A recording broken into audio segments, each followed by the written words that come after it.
The New York Times reports that in the new Congress, Republicans plan to go after Obamacare, Medicare, and Medicaid and restructure them, and a lot of domestic discretionary spending, cutting some, restraining the rate of growth, largely following the budget blueprint that's been put forward in the past by Congressman Paul Ryan.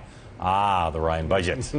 Democrats hate the Ryan budget. They're already attacking it in this new Congress after failing to make it a decisive issue in the midterms. John, I don't understand, given the parameters of the Ryan budget, how much it cuts in spending, how much it hurts vulnerable groups in this country and cuts back their programs. Why couldn't Democrats do in 2014 what they did in 2012, make this a cutting, winning political issue? Well, I mean, first of all, as you know, there was an even more conservative version of the House budget, and there were some people that was looked at in 2013. There were some Senate candidates, some House candidates who ran ads on that, not necessarily on the Ryan budget headline, but on the things that people had voted for in that budget. But without Paul Ryan front and center in the debate, and without him on the Republican ticket, for instance, a lot harder for relatively politically maladroit Democrats, which is what they kind of proved themselves to be, to make that case with the kind of effectiveness that a skilled politician like Barack Obama was able to in 2000. Ryan dropped Social Security reform from his budget, personal savings accounts. But now that they've got the majorities in both chambers in January, I wonder, do they have to take that on too?